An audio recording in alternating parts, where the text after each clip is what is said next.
Sorry, sorry. Ya, sorry. Kembali lagi, masih ada kesalahan teknis ya, teman-teman ya. Ini masih ada masalah audio. Oke, saya kembali lagi. Saya menyapa teman-teman sekalian yang menyaksikan siaran kali ini. Terima kasih sudah mendengarkan siaran Kanuru kali ini dengan tema yang menarik. Ini temanya menarik, teman-teman, karena ini pembahasan topik yang jarang dibuka di Indonesia. Ini jarang jadi pembahasan di negara kita. Saya berharap sekarang audio sudah keluar ya. Oke, ya, audio sudah bagus. Jadi topiknya adalah mengapa orang Timur Tengah ramai-ramai tinggalkan agama. Ya, atau pertanyaan lainnya yang juga patut kita tanyakan adalah benarkah orang-orang di Timur Tengah sedang beramai-ramai tinggalkan agama?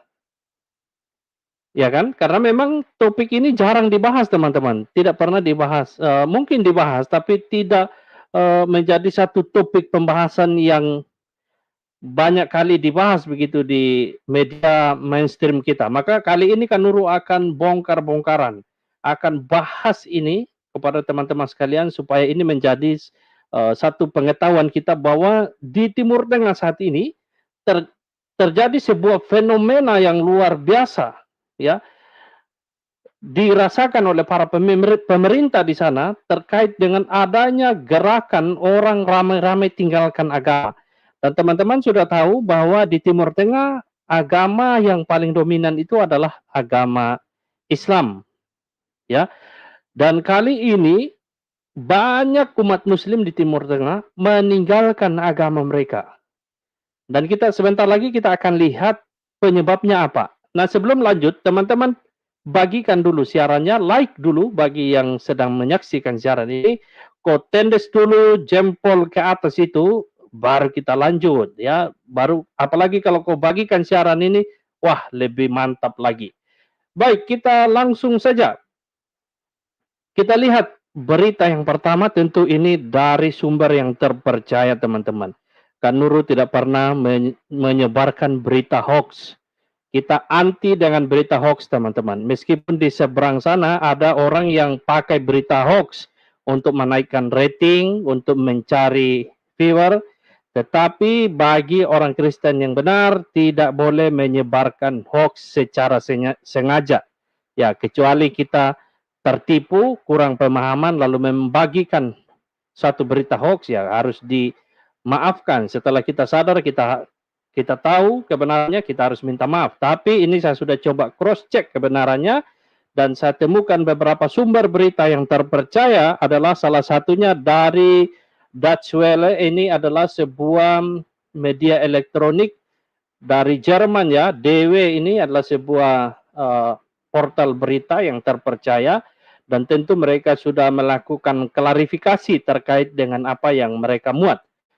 Sebagaimana ditulis di DW, di situ dikatakan, dibuat sebuah judul demikian.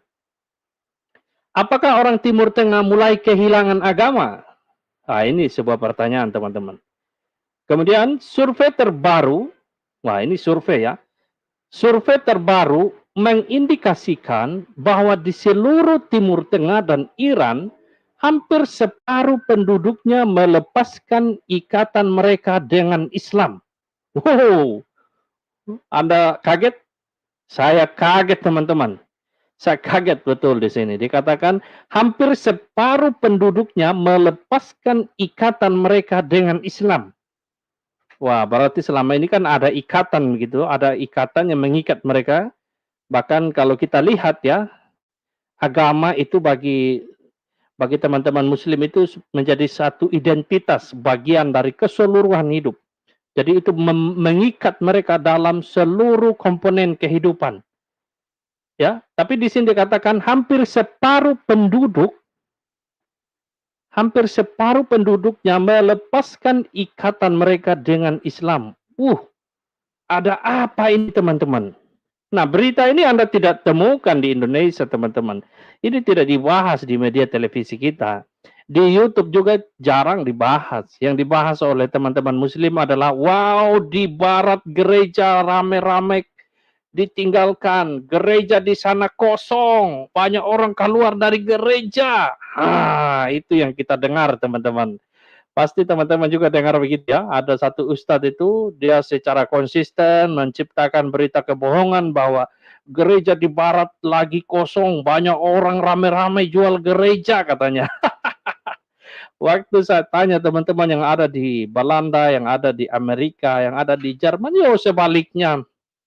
Itu tidak terjadi teman-teman, ya. Tidak terjadi, orang mana ada orang Arab mau jadi, mana ada orang Barat itu orang cerdas-cerdas tiba-tiba hilang kecerdasannya, kan nggak mungkin ya, nggak mungkin. Jadi sebaliknya yang terjadi itu adalah banyak orang imigran yang masuk ke Barat, sampai di sana setelah melihat perbedaan yang nyata, tidak sesuai dengan apa yang disampaikan ketika mereka ada di Iran, di Irak, ada di Arab ya, kan dicekokin tiap hari itu, orang Barat itu amoral, orang Barat itu kejam dan lain sebagainya. Wah, citranya buruk sekali disampaikan saban hari, dicuci otaknya mengenai citra orang Barat yang sangat-sangat jelek. Tapi setelah sampai di Barat, ternyata berubah. Mereka adalah orang-orang yang benar-benar lebih toleran, ya, lebih beradab, tingkat kehidupan mereka lebih bagus, kualitas hidup mereka lebih baik. Dan itu menyebabkan mereka kemudian mempertanyakan ulang keimanan mereka. Sehingga apa yang terjadi di Barat saat ini, justru dari kalangan Muslim yang rame-rame tinggalkan agama mereka. Itu fenomena yang terjadi di Barat, teman-teman. Dan rupa-rupanya bukan cuma di Barat, di Timur Tengah juga, sebagaimana kita lihat di sini dikatakan, separuh penduduknya melepaskan ikatan mereka dengan Islam. Dan ini patut menjadi sebuah pertanyaan bagi kita, why? Mengapa ini terjadi? Tiap pemerintah bereaksi berbeda. Wah, kita lihat ini. Tiap pemerintah bereaksi berbeda terhadap seruan untuk reformasi sistem agama. Wah, rupanya ada upaya untuk reformasi sistem agama. Ya, karena agama di sana itu mengambil peran penting di dalam pemerintahan. Oke, kita coba lihat. Secara resmi, negara-negara Arab memiliki populasi Muslim besar dengan jumlah yang bervariasi dari sekitar 60% di Lebanon hingga hampir 100% di Yordania atau Arab Saudi. Oh, ini jumlah yang besar, teman-teman. Karena lembaga keagamaan negara juga berfungsi sebagai badan pemerintah, maka tak heran pemerintah memainkan peran penting dalam kehidupan beragama di sana.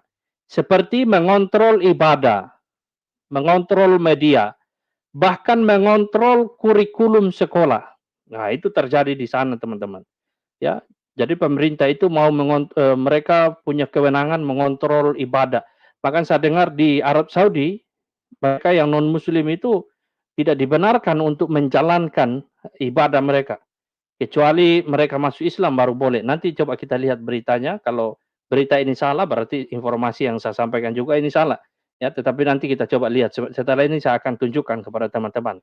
Ayo like dulu sebelum kita lanjut. Ini yang like baru sedikit sekali ini.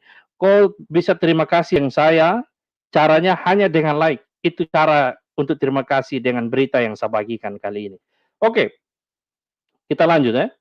Namun beberapa survei komprehensif yang belum lama ini dilakukan di Timur Tengah dan Iran menghasilkan kesimpulan yang sama. Kesimpulannya sama. Semua menunjukkan peningkatan sekularisasi dan peningkatan seruan untuk melakukan reformasi di lembaga-lembaga keagamaan. Wow, ya.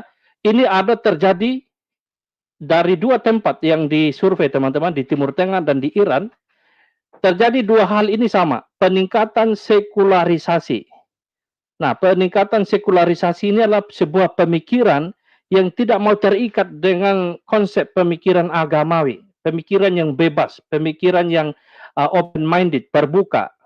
Ya, mereka mau terbuka dengan kritik. Mereka mau menerima nilai-nilai baru. Mereka tidak mau mempertahankan nilai-nilai yang terkesan tradisional dan kaku. Ini adalah peningkatan ini sedang terjadi di Timur Tengah dan di Iran. Dan saya yakin ini karena adanya deras informasi, ya, deras informasi lewat media, lewat internet, itu membuat kaum-kaum di sana terbuka. Selama ini kemungkinan cuma tahu dunia mereka, tidak pernah tahu dunia di seberang sana seperti apa.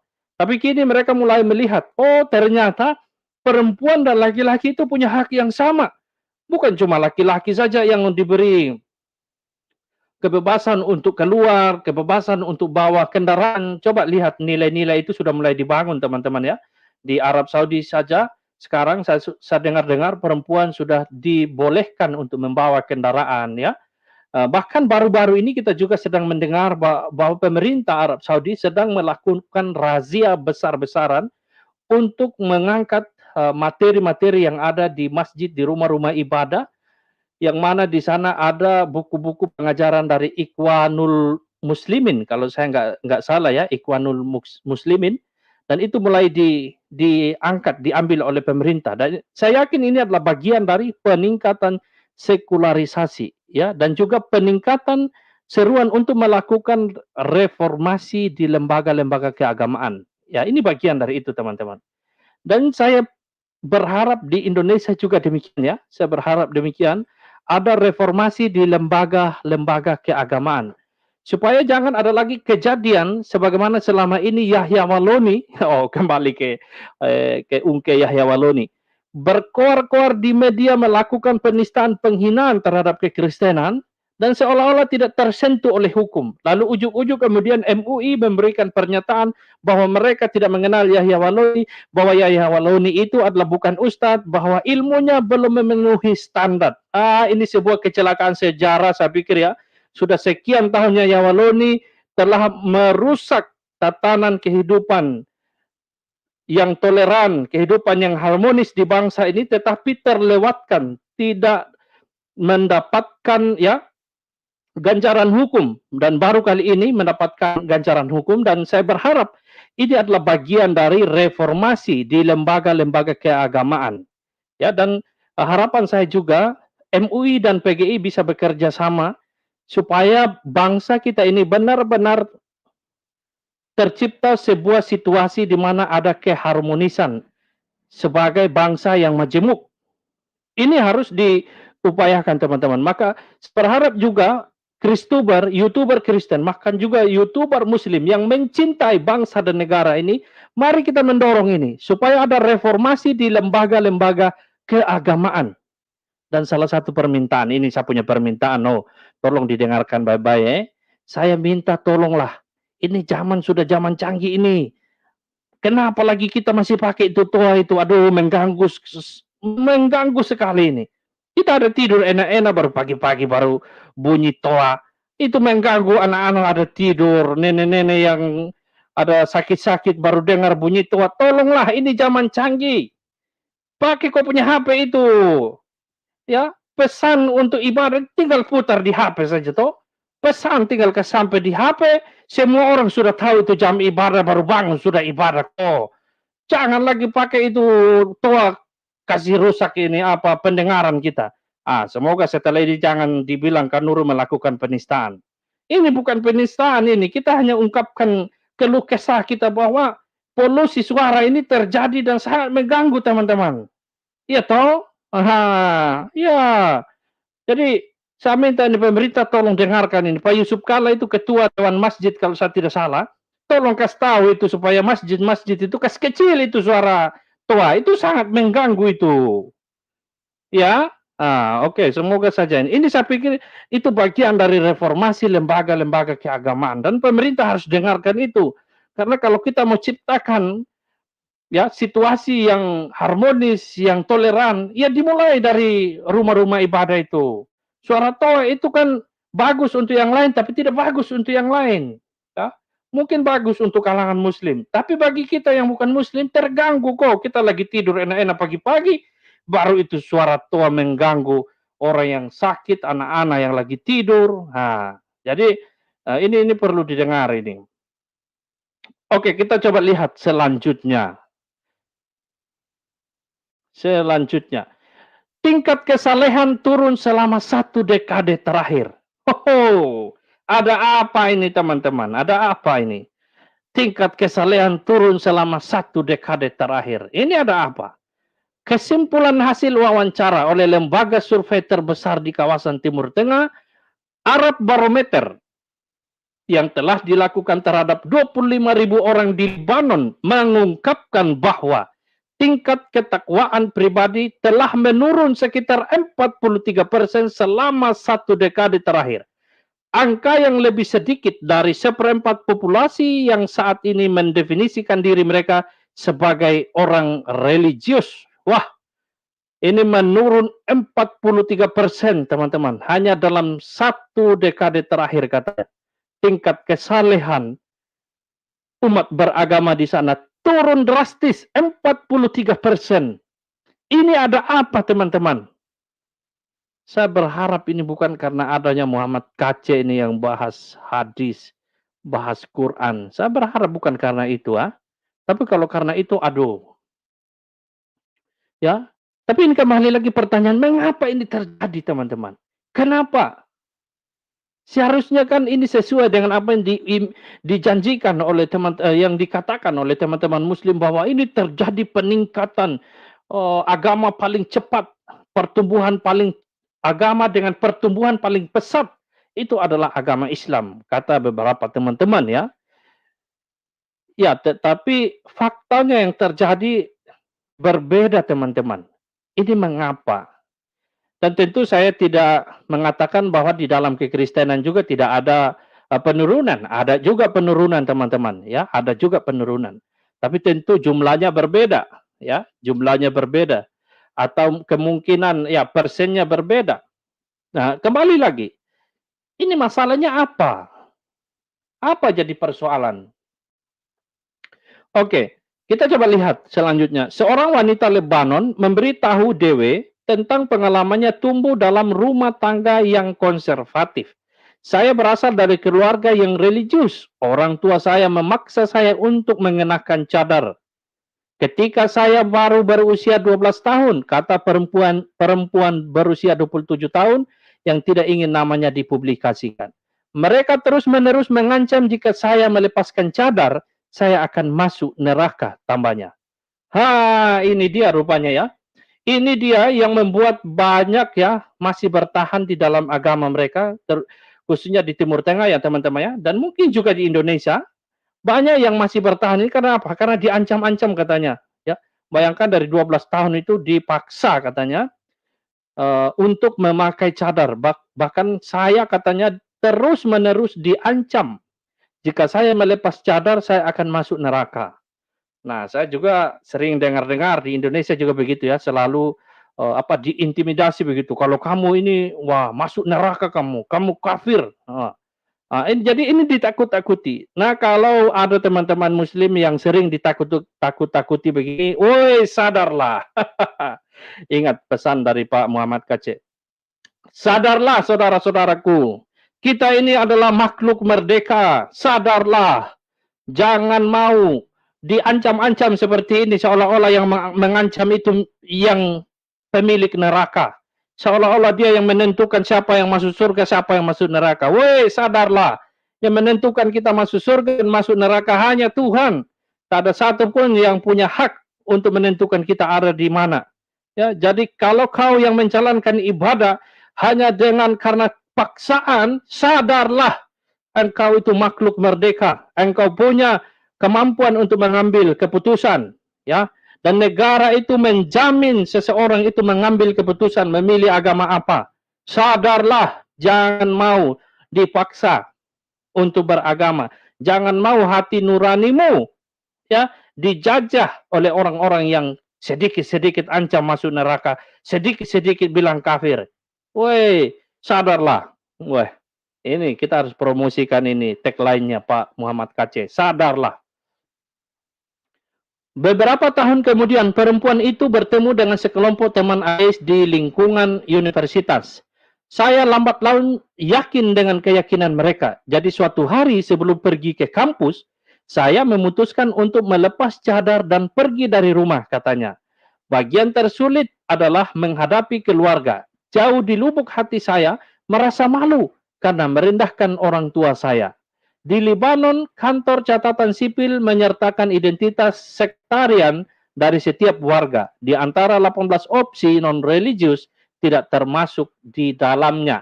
Dan kita coba lihat ini hasil survei ini teman-teman, supaya teman-teman lihat bahwa ini bukan akal-akalan, tetapi ini memang ada hasil surveinya.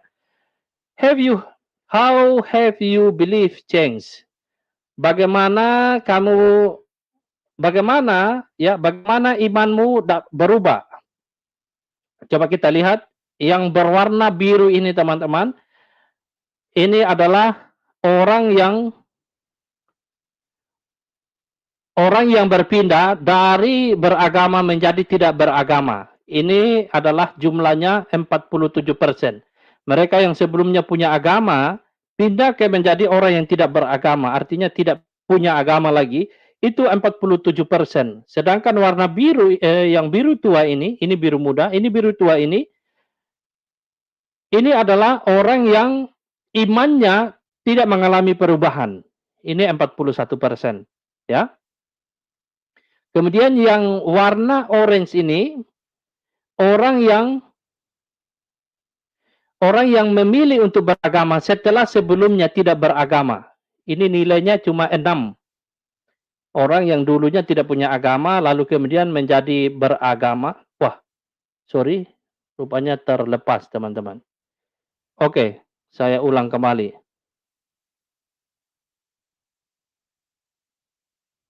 Oke, saya tunjukkan kembali gambarnya. Nah, ini saya ulang. Yang warna biru ini adalah nilainya 47. Mereka yang sebelumnya beragama berpindah ke golongan yang tidak beragama, itu 47%, nilainya tinggi. Lalu yang tidak mengalami perubahan itu 41%. Lalu yang dari tidak beragama menjadi beragama adalah 6. Dan yang warna hijau ini, mereka yang dari tidak beragama, I have gone from one religious orientation to another. Jadi ini yang berpindah dari satu agama ke agama yang lain, nilainya 6. Ini kita lihat ini secara keseluruhan 47. Ini perempuan nilainya 43, laki-laki nilainya 50. Dan ini kita lihat nilainya cenderung menurun ya. Perempuan yang tetap itu 47, yang menurun itu 36. Ini mengalami penurunan ini teman-teman. Ya.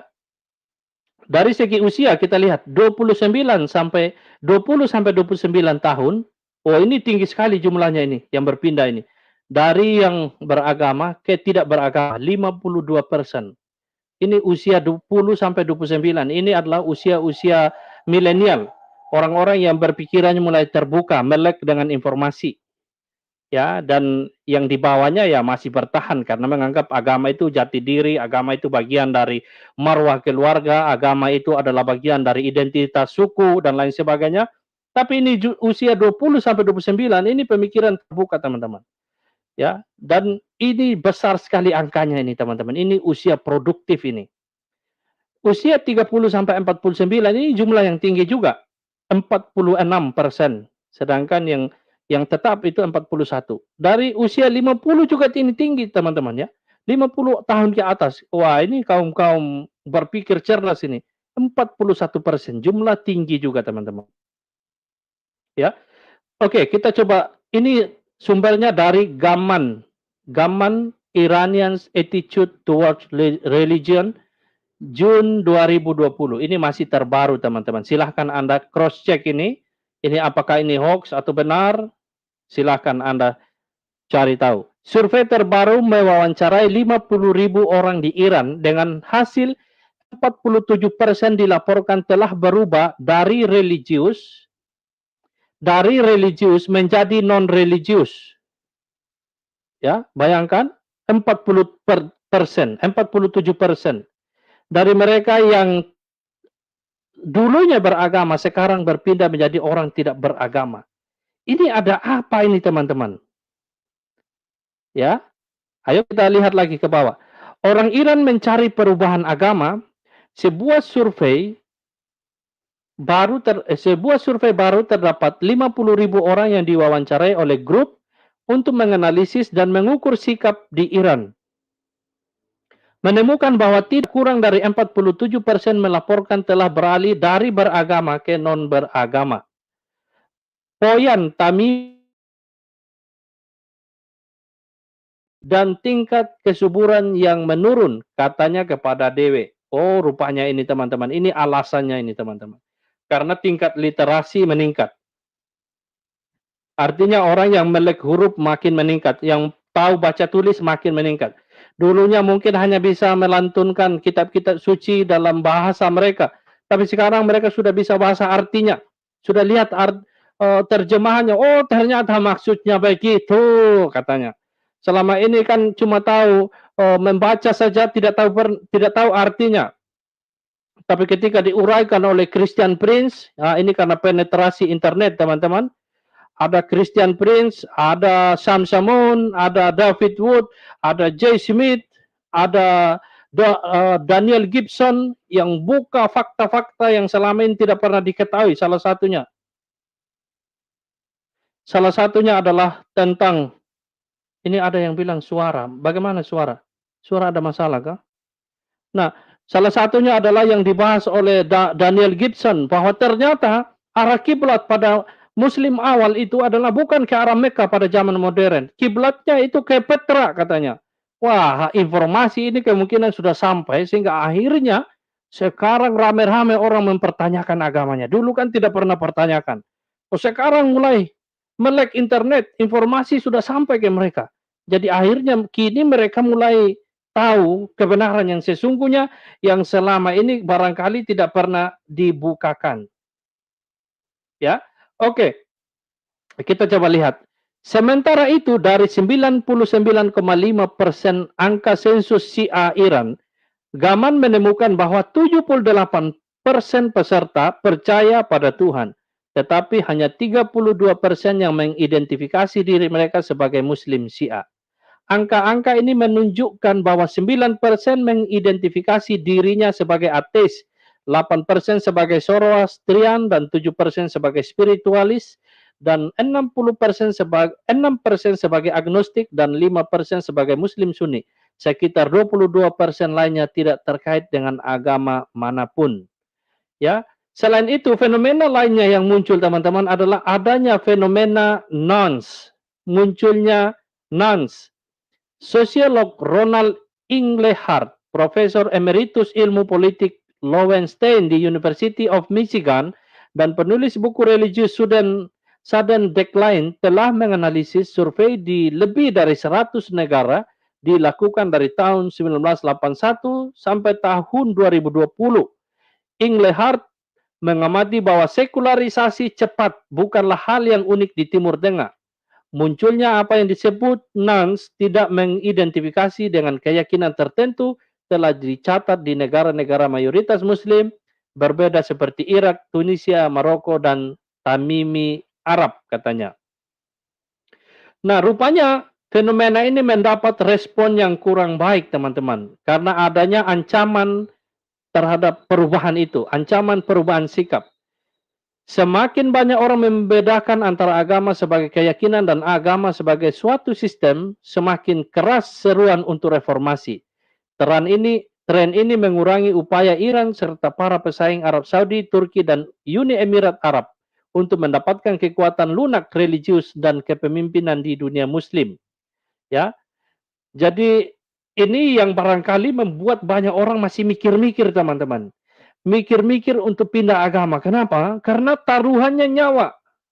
Ya, coba kalau tidak ada hukuman bagi mereka yang keluar agama. Wah, saya yakin itu udah banyak orang yang keluar itu. Sudah banyak orang yang mendeklarasikan iman mereka. Ya, tapi apa yang terjadi? Beberapa orang berusaha untuk menyelamatkan diri mereka, lari ke negara-negara yang demokratis. Karena di sana mereka mendapat perlindungan dan mereka dapat bersuara dan suara mereka diperhitungkan. Dan itu terjadi teman-teman. Andaikan di Timur Tengah, di negara-negara yang mayoritas Islam ini mencabut undang-undang, hukum-hukum yang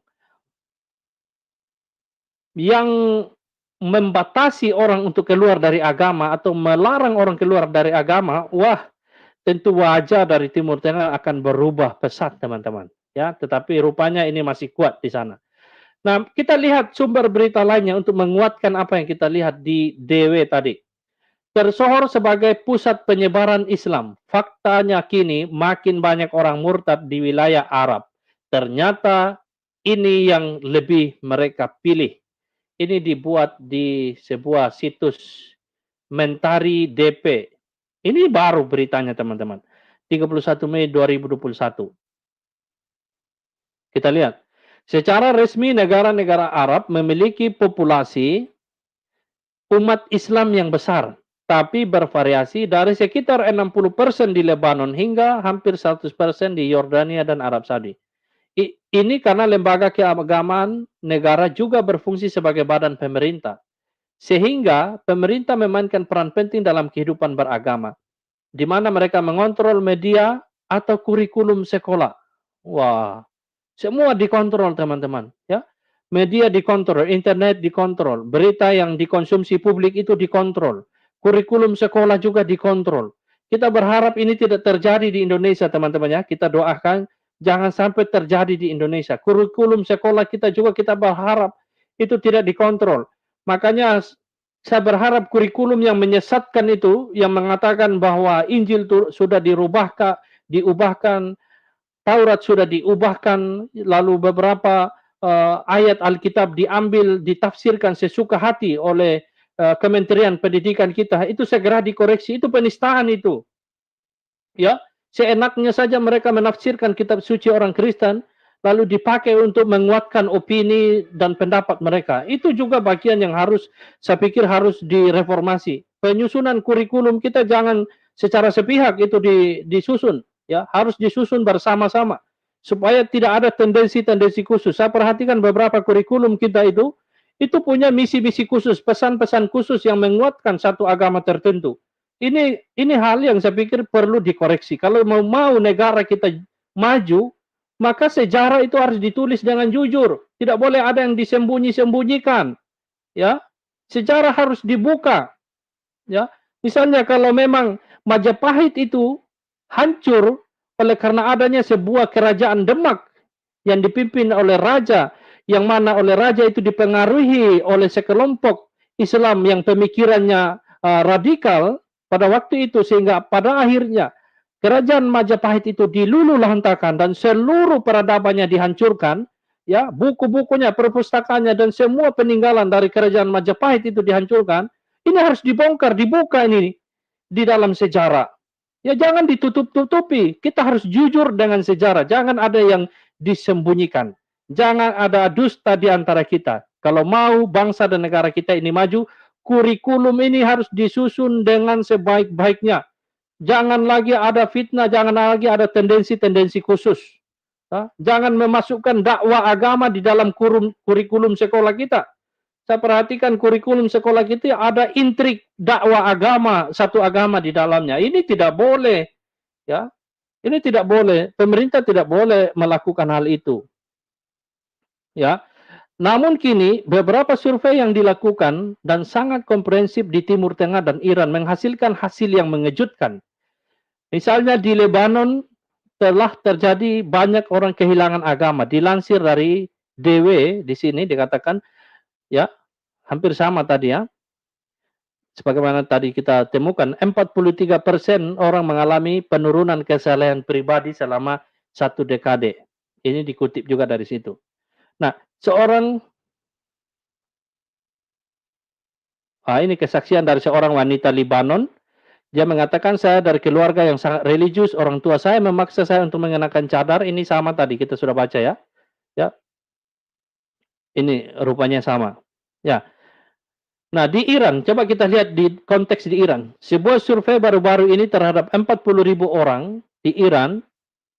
Oh, ini juga sama. 47% orang melaporkan telah beralih dari beragama ke non-beragama. Ini juga di Iran, teman-teman. Oh, rupanya ini sama. Ini sama, teman-teman. Oke. Ini informasi yang terakhir, yang penting ini. Contoh di Arab Saudi menyebut mereka yang memiliki pemikiran ateis bisa disebut teroris. Ini di Arab Saudi, teman-teman. Ini membuat orang mikir 1000 kali untuk mau keluar dari Islam di Arab Saudi. Karena mereka yang berpikir untuk menjadi ateis itu bisa disebut teroris. Wah, hanya memilih untuk tidak meyakini Tuhan itu dikategorikan teroris. Ini bahaya sekali teman-teman, ya. Sebagai contoh, aktivis Saudi Raif Badawi, ia dihukum karena murtad atau dikatakan menghina Islam.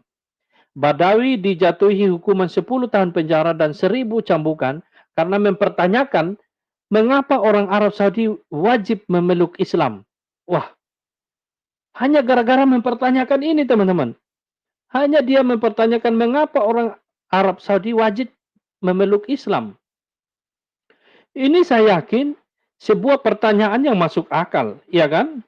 Dan pertanyaan ini saya yakin ini hasil dari pemikiran yang mulai terbuka.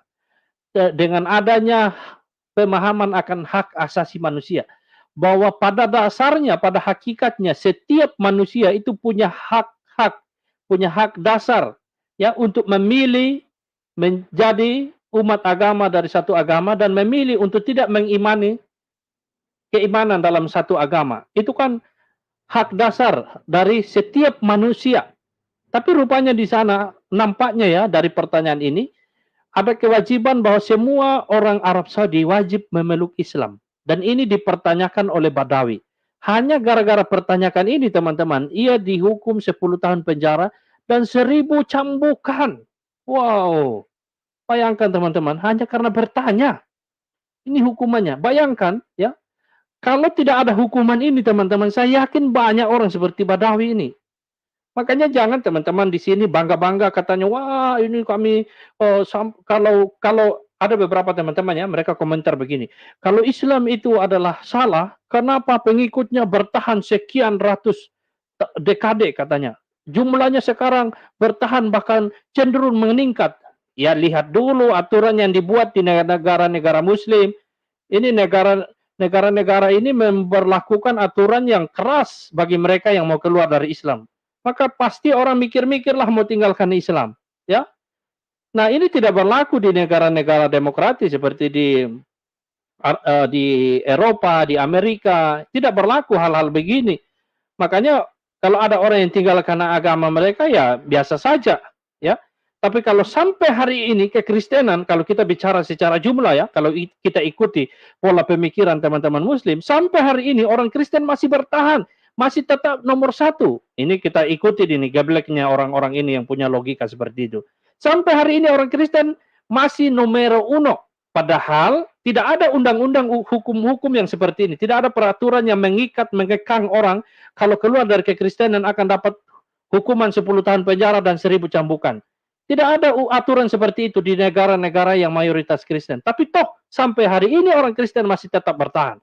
Dan juga saya mau katakan, tidak juga ada aturan di dalam kekristenan boleh punya istri banyak, boleh kawin cerai, ya sehingga dengan demikian produksi anak banyak-banyak.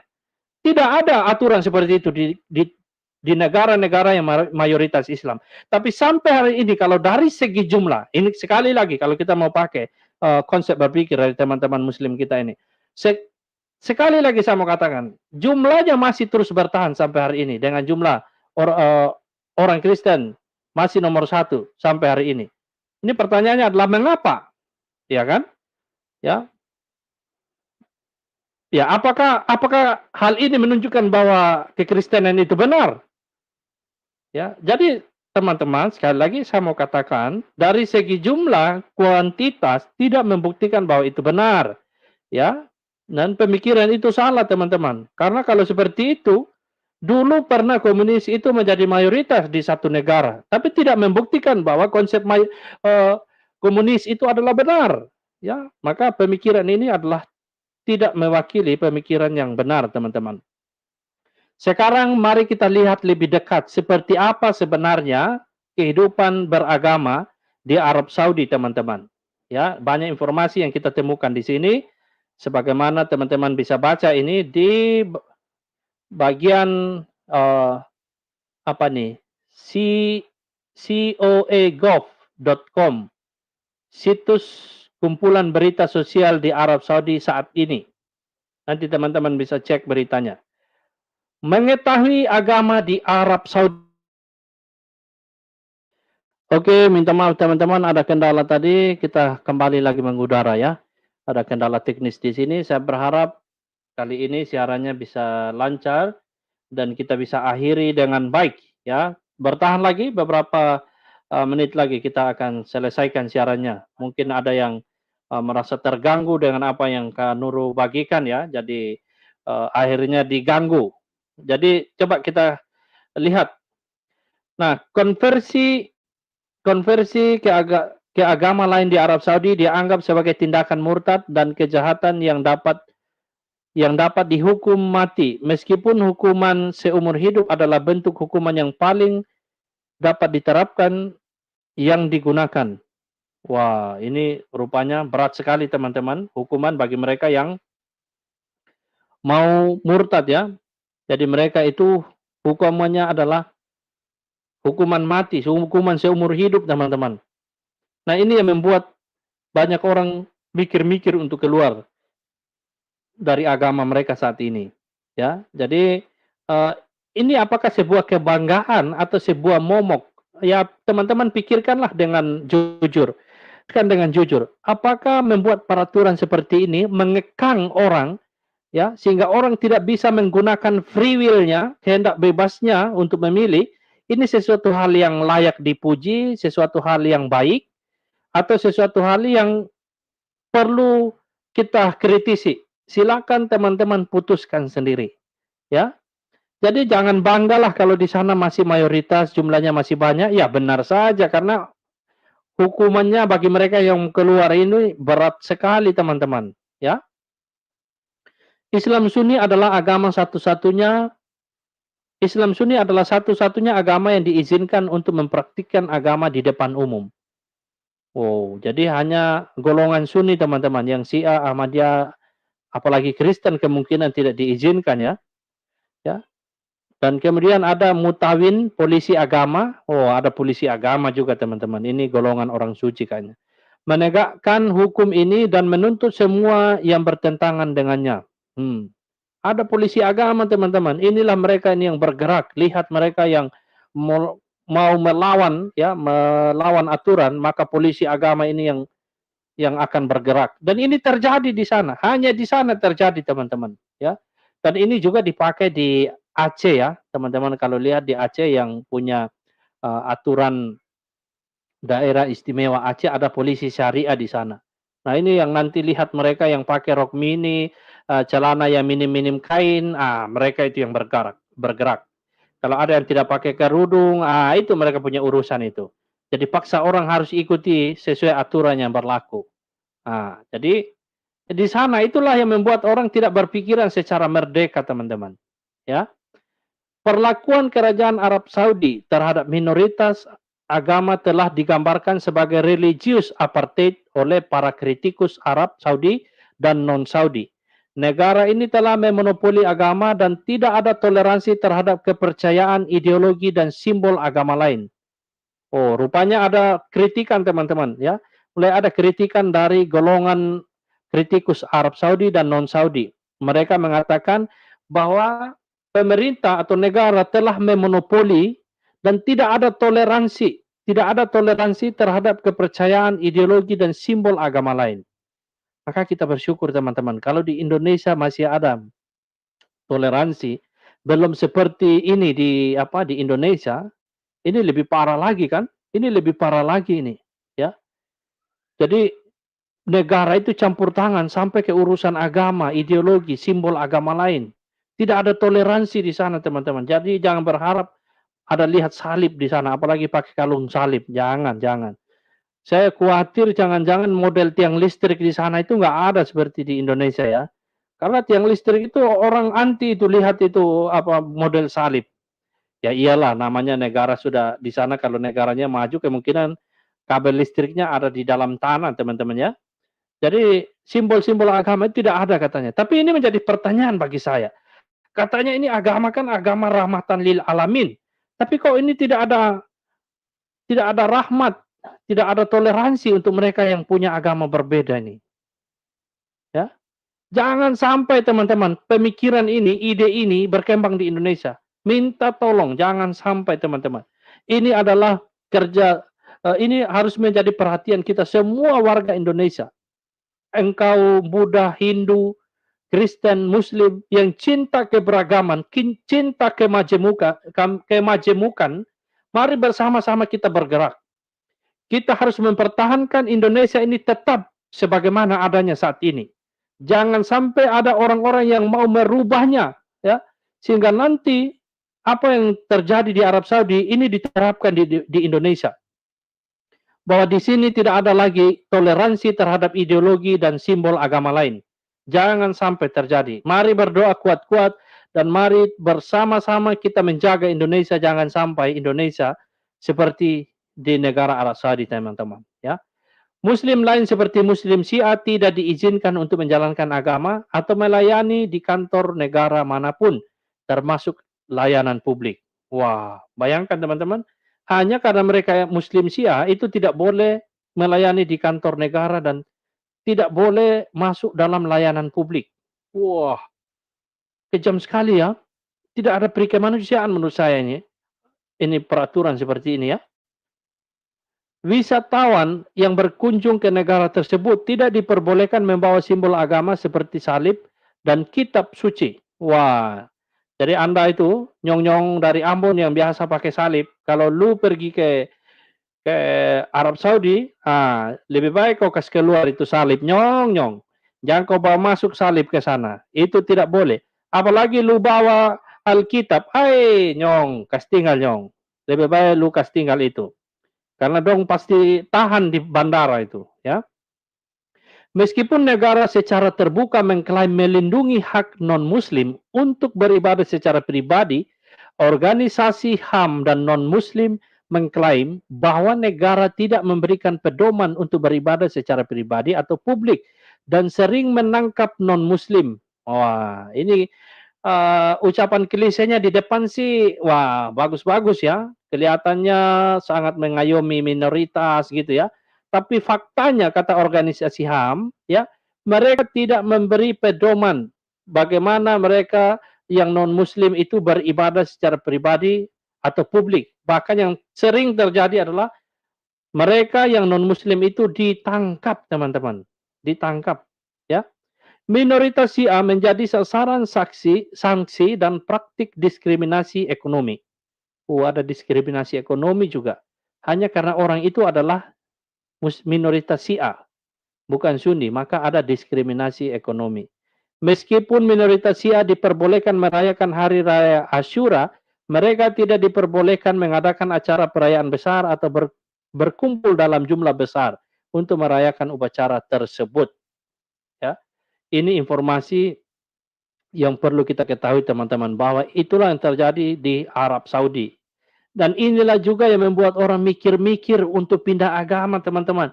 Karena kalau Anda tinggalkan agama mayoritas ini, Anda akan tergolong sebagai minoritas dan semua hak-hak, semua keuntungan-keuntungan yang Anda peroleh tidak akan dapat. Anda tidak akan dapat itu. Ya, semua kemudahan-kemudahan itu Anda tidak akan dapat. Semua akan kehilangan. Anda akan kehilangan akses. Itulah yang menyebabkan orang mikir-mikir untuk tinggalkan agama Islam di Arab Saudi. Ya, meskipun banyak yang mulai sadar, pada nyadar, kata Muhammad Kance. Kebijakan dan peraturan pemerintah tentang kebebasan beragama. Konstitusi Arab Saudi yang didasarkan pada aturan dan sunnah menetapkan negara tersebut sebagai negara Islam Arab. Ya, negara Islam Arab. Maka hukumnya juga adalah hukum Islam, teman-teman. Ia mengakui Islam Sunni sebagai agama resmi dan hukum syariah sebagai badan legislatif. Wah, rupanya hukum syariah itu masuk dalam badan legislatif, teman-teman. Ya, jadi semua aturan-aturan yang dipakai adalah berdasarkan hukum syariah. Nah, ini nih harus menjadi perhatian kita. Kalau ada mereka yang mau menggaung-gaungkan hukum syariah itu bagus untuk Indonesia, kau stop. Kalau kau pakai hukum syariah, kau pakai sendiri di kampung-kampung. Jangan kau coba-coba pakai di kita punya kampung yang tidak kenal hukum syariah. Ya, lebih baik kau stop. Maka teman-teman yang tidak mau hukum syariah ini sebagaimana yang diterapkan di Arab Saudi, sekali lagi saya minta Mari kita jaga Indonesia. Jangan sampai hukum syariah ini dipakai di Indonesia sebagai hukum agama. Tidak boleh. Ya, kita harus bersama-sama bersuara. Hukum yang ada saat ini sudah bagus. Pancasila, ideologi Pancasila itu sudah bagus, sudah lebih dari cukup. Bahkan negara-negara di luar sana kagum dengan adanya Pancasila itu dapat mempererat, memperkuat. Meskipun Indonesia memiliki begitu banyak suku bangsa yang berbeda bahasa, berbeda karakter, budaya, berbeda segala-galanya, ya, tetapi dapat dipersatukan dengan ideologi Pancasila. Maka ideologi Pancasila harus menjadi harga mati, teman-teman. Jangan sampai ada orang yang mau mengubah ideologi kita dengan hukum syariah. Jangan sampai, karena ini yang akan kita terima, teman-teman. Wah, rupanya sore ini kan nurut ceramah politik ini, ya. Dan saya yakin negara mendukung apa yang saya katakan, karena negara, ya, memperjuangkan ideologi Pancasila itu harus tetap menjadi ideologi pemersatu di bangsa dan negara ini. Anda yang setuju apa yang saya katakan, like dulu dong. Anda kalau belum like apa yang saya katakan, berarti Anda tidak setuju apa yang saya sampaikan. Ya. Nah, kita lihat lebih lanjut. Negara tidak secara hukum mengakui kebebasan beragama, dan baik pemerintah negara maupun masyarakat tidak mengakui pemisahan agama dan negara.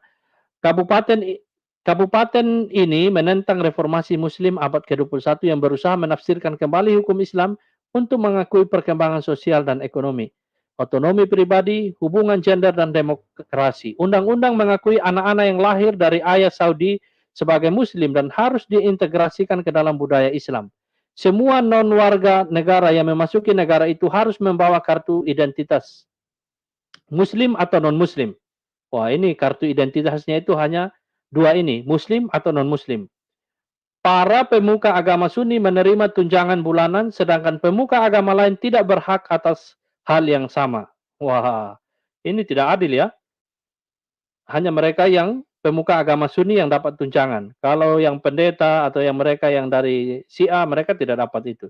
Semua institusi akademik di negara ini mempraktikkan keyakinan agama Islam terlepas dari keyakinan pribadi siswa. Perhatikan teman-teman. Semua institusi akademik di negara ini mempraktikkan keyakinan agama Islam terlepas dari keyakinan pribadi siswa. Jadi kalau dia itu bukan Muslim, dia harus menjalankan atau mempraktikkan keyakinan agama Islam. Ini maksudnya kalimat ini, teman-teman. Ya, kalau ini salah, silahkan kalian komplain dengan penulis berita ini ya. Kalau ini salah. Tapi kalau ini benar, wah ini kenapa bisa begitu? Dan rupa-rupanya di beberapa sekolah kita, teman-teman, ini ada yang mau coba-coba pakai. Misalnya yang terjadi di Riau ya, diwajibkan mereka yang masuk ke sekolah itu, walaupun itu sekolah negeri, diwajibkan pakai kerudung. Nah, ini ada yang mau pakai di Indonesia, mau terapkan di Indonesia, teman-teman. Ini bahaya, teman-teman. Jangan sampai ini terjadi, ya.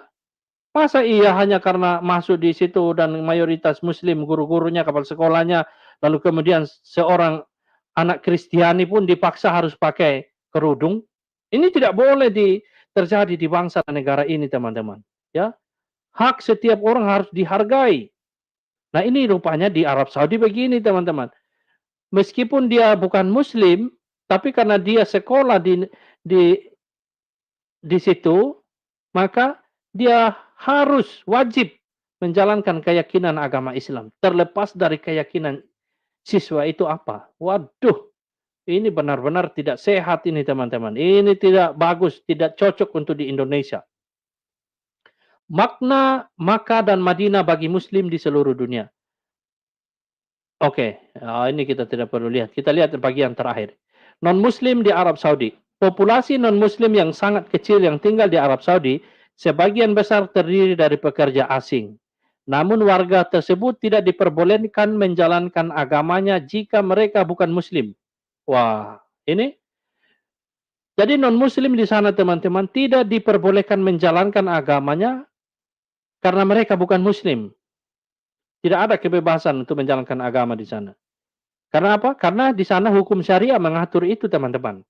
Sekali lagi, hukum syariah tidak boleh dipakai di Indonesia. Ya. Siapapun yang ingin mendapatkan kewarganegaraan Arab Saudi diharuskan masuk Islam. Kalau Anda mau jadi warga negara Arab Saudi, Anda harus masuk Islam. Waduh, dan semuanya inilah teman-teman yang membuat di sana masih tetap ya mayoritas masih tetap orang tidak mau tinggalkan agama karena aturan-aturan ini teman-teman. Coba aturan ini dilonggarkan. Waduh, pasti berubah, datanya berubah teman-teman. Pasti berubah ya. Jadi saya yakin ini informasi yang baru bagi teman-teman sekalian di penonton kali ini. Saya berharap teman-teman ya bisa memahami maksud dari mengapa saya menampilkan hal ini supaya kita bisa melihat perbedaannya. Ya, bahwa di belahan dunia lain ternyata ada aturan-aturan seperti ini ya, ada aturan-aturan yang seperti ini diberlakukan. Dan kita doakan, kita berjuang bersama-sama. Engkau, saudara-saudariku, sebangsa dan setanah air, apapun agamamu, kalau engkau mencintai Indonesia sebagaimana adanya saat ini, mari kita bersama-sama mempertahankan Indonesia saat ini. Sudah baik-baik saja, sudah aman-aman saja dengan sistem kita yang ada saat ini, dengan ideologi kita saat ini, sudah bagus. Ya, nggak usah lagi pakai ideologi dari luar. Ya, jangan mimpi Anda menggunakan sistem khilafah, sistem hukum syariah, lalu kemudian bangsa dan negara kita ini lebih baik. Lihatlah negara-negara di Timur Tengah sana, banyak yang luluh lantak. Kenapa? Ya, karena sistem yang dipakai adalah bukankah sudah sistem khilafah, sistem hukum syariah. Tetapi apakah itu membuat mereka lebih baik? Tidak, sampai sekarang. Negara-negara itu yang dulunya sudah maju, sekarang malah mundur, bahkan luluh lantak, hancur lebur. Kenapa? Ya, karena mereka memaksakan bahwa ideologi agama harus masuk di dalam pemerintahan. Ya, biarkanlah ideologi agama, sistem hukum undang-undang agama berlaku di ranah agama. Jangan dipaksakan di dalam sistem politik. Karena ketika dipaksakan di dalam sistem politik, apalagi kita ini bangsa yang plural, bangsa yang majemuk, ini akan banyak mengalami benturan. Tidak mudah, ya, tidak mudah Anda membawa satu sistem ideologi yang baru berdasarkan sistem agama Anda lalu dipaksakan kepada kami yang Kristen misalnya. Kami tidak memahami undang-undang itu seperti apa. Ya, maka nanti yang jadi sasaran empuk adalah mendapatkan hukuman adalah kami-kami ini yang tidak memahami hal itu. Kami yang menjadi sasaran empuk yang mendapatkan hukuman. Baik teman-teman muslim yang sudah memahaminya, bagus. Tapi bagi kami yang masih asing dengan hal itu, kita akan mengalami kewalahan, kesusahan. Maka teman-teman, saudara-saudariku sebangsa dan apapun agamamu, mari bersama-sama kita rawat kebinekaan Indonesia. Kita jaga Indonesia sebagai rumah bagi semua suku bangsa yang ada di tanah air ini. Perbedaan kita yang ada saat ini bukanlah hal yang kita kutuki, bukan satu hal yang kita sesali, bukan. Perbedaan kita saat ini adalah satu hal rahmat dari Tuhan yang harus kita syukuri, dan oleh karena itu mari kita bergandengan tangan, kita bangun bangsa ini, ya. Meskipun nanti ada persoalan, ada diskusi-diskusi agama, kita di sini panas-panas, ya itu bagian daripada kita berusaha untuk saling mengenal satu dengan yang lainnya. Ya, maka teman-teman, itu kita harus lihat secara terpisah, ya. Itu bagian dari kita mendewasakan diri, mendewasakan pemikiran satu dengan yang lainnya. Jangan dikit-dikit Anda lapor penistaan. Tidak boleh, ya. Harus belajar terbuka, harus belajar berbesar jiwa, berbesar hati untuk menerima kritik, menerima komentar. Itu adalah bagian dari kehidupan kita, ya.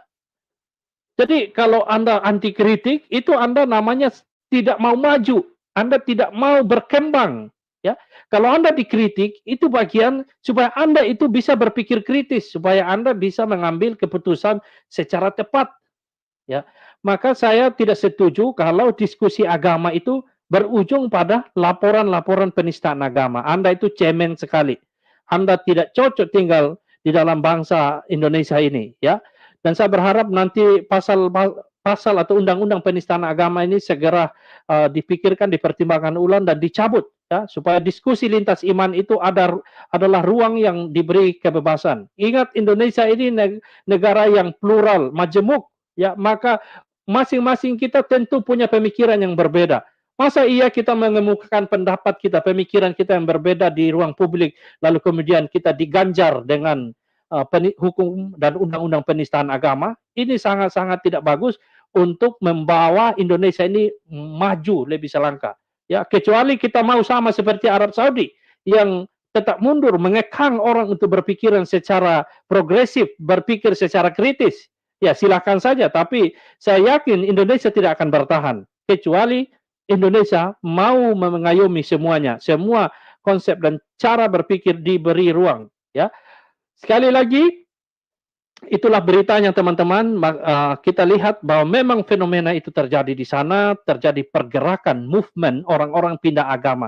Meskipun aturan-aturan itu begitu ketat, tapi toh orang juga masih terus berusaha pindah agama. Ya, apalagi di negara-negara yang tidak memberlakukan sistem hukum syariah, masih memberi kelunakan bagi mereka yang mau pindah agama, itu benar-benar sebuah fenomena yang luar biasa dan banyak cendekiawan muslim, para tokoh-tokoh muslim yang mulai risau akan hal ini dan videonya saya pernah tayangkan di Kanuru, teman-teman sudah pernah lihat ya, bagaimana di apa di di barat ya, ada tokoh-tokoh muslim yang masuk ke sana, mereka mulai melihat perbandingan-perbandingan dan pada akhirnya mereka melihat dan mereka khawatir dengan adanya pergerakan ini. Ya, dan tentu juga di dalam kekristenan ada juga orang yang mulai mempertanyakan imannya, tetapi dari pengamatan saya jumlahnya tidak seberapa, ya. Bahkan justru yang terjadi adalah terutama di masa-masa seperti sekarang ini, di masa pandemi, justru mereka yang masuk di dalam kekristenan, percaya dengan pemberitaan Injil, itu luar biasa jumlahnya. Dan ini fenomena yang luar biasa sedang terjadi. Ya, teman-teman bisa mendapatkan informasinya di media YouTube bahwa terutama saat ini di negeri Tiongkok, di sana dikatakan ya jumlah orang Kristen itu meningkat tajam. Bahkan ini sebuah fenomena yang luar biasa terjadi di sana. Di negara barat juga mulai banyak orang-orang yang kembali lagi mulai memikirkan nilai-nilai kekristenan dan kembali lagi mengukuhkan iman mereka kepada Tuhan Yesus. Apalagi di Indonesia juga sedang terjadi sesuatu hal fenomena yang luar biasa. Orang-orang Kristen ya mulai sadar ya dan memberitakan Injil. Dan meskipun di masa pandemi ada beberapa gereja saya dengarkan ya, meskipun di masa pandemi justru di sini ada fenomena orang Kristen makin kuat, makin solid, makin taat beribadah, mencari Tuhan dengan sungguh-sungguh. Ini sebuah fenomena yang luar biasa teman-teman. Maka bagian terakhir ini teman-teman, masa pandemi ini adalah kalau kita lihat dalam kerangka rencana Tuhan, ini bagian dari agenda Tuhan. Ya, Tuhan sedang mengerjakan sesuatu hal yang luar biasa di dunia ini. Ia sedang membongkar bangkir segala sesuatu, melakukan sebuah gerakan yang tidak dapat dihalangi oleh manusia. Dan orang percaya harus melihat ini secara berbeda. Ya, cara pandang kita harus berbeda. Tuhan sedang bekerja dan sampai hari ini juga seharusnya kita bekerja. Mari kita terus memberitakan Injil. Mari terus bawa suara pengharapan di tengah-tengah situasi yang banyak orang ketakutan, kehilangan harapan. Orang Kristen harus berani muncul, ya, membawa suara pengharapan, membawa suara janji dari Tuhan, ya. Orang Kristen tidak boleh lengah di dalam situasi ini. Kita harus bisa membaca arah zaman ini kemana. Maka kita harus mengambil bagian, saudara-saudariku. Dan saya percaya, teman-teman, wajah Indonesia akan mengalami perubahan. Ya, 5 tahun, 10 tahun kita akan lihat Indonesia akan mengalami transformasi luar biasa. Ini adalah masa hari-hari penuaian. Orang Kristen harus turun tangan. Kita sudah diutus, kita harus pergi memberitakan Injil. Dan ini yang kami lakukan. Para Kristuber melalui channel-channel YouTube ini senantiasa kami melakukan pemberitaan Injil lewat pembelaan iman, pelayanan apologetika, penyampaian firman Tuhan. Kami sedang menuai jiwa-jiwa di Indonesia. Dan kiranya Tuhan memberkati pelayanan kita. Teman-teman diberkati oleh Tuhan dalam pelayanan teman-teman, di skop masing-masing, di rumah tangga, di gereja, di tempat kerja. Saya yakin dan percaya Tuhan sedang memakai saudaraku. Mari bergerak bersama dengan Tuhan. Ya, mari bergerak seirama dengan apa yang Tuhan sedang kerjakan saat ini. ketika kita memberitakan Injil, kita sedang memberi kontribusi yang luar biasa untuk bangsa dan negara ini. Ya, kita tidak izinkan bangsa dan negara ini jatuh ke tangan orang-orang yang mau mengubah nilai-nilai yang sudah ada pada saat ini. Ya, maka ketika Anda memberitakan Injil, itu adalah bentuk kecintaan Anda kepada bangsa ini. Dan pemerintah tidak boleh larang. Ya, kalau kami memberitakan Injil, itu bagian dari ibadah, itu bagian dari menjalankan perintah Tuhan. Pemerintah tidak boleh melarang orang Kristen untuk pergi memberitakan Injil, karena undang-undang mengatur bahwa setiap warga negara diberi kebebasan untuk menjalankan ibadahnya, menjalankan nilai-nilai daripada ibadahnya. Ya, maka ketika kami memberitakan Injil, seharusnya negara tidak boleh melarang, karena itu bagian daripada ketaatan kepada Tuhan kami, ketaatan kepada firman Tuhan. Ya, maka sekali lagi negara harus kembali lagi melihat aturan-aturan yang berlaku saat ini. Meskipun ada kebebasan, tapi saya lihat masih banyak aturan-aturan yang melanggar hak kita, aturan-aturan yang membatasi kita di dalam ruang gerak kita untuk menjalankan ibadah kita. Salah satunya adalah peraturan SKB 2 Menteri, ya, dan masih banyak lagi peraturan lain seperti misalnya undang-undang penistaan agama. Ini harus dipikirkan ulang supaya negara kita ini benar-benar menjunjung tinggi nilai-nilai kemanusiaan yang ada, ya, dan hak asasi manusia yang ada. Itu saja teman-teman, terima kasih banyak Anda yang menyaksikan siaran ini. Kalau Anda merasa diberkati dan setuju apa yang saya sampaikan, tolong dong ayo dukung tayangan ini dengan klik like, kata sahabat saya HNR sebagai moderator, ya. Like siaran ini, subscribe channel Kanuru bagi Anda yang belum, dan bagikan video ini. Terima kasih teman-teman yang mendoakan saya, yang mendukung pelayanan Kanuru. Terima kasih banyak. Tuhan memberkati kita. Sampai jumpa di jam-jam selanjutnya. Kanuru akan tampil lagi dengan berita-berita terbaru, pesan-pesan firman Tuhan, dan pelayanan apologetika oleh hamba-hamba Tuhan seperti Ibu Sofiatul, Ibu Uti, dan banyak hamba Tuhan lainnya yang berdiri di garis depan untuk mengkanter segala klaim-klaim yang salah terhadap kekristenan. Sekali lagi Tuhan memberkati. Sayonara, salam damai sejahtera, Soli Deo Gloria. Amin.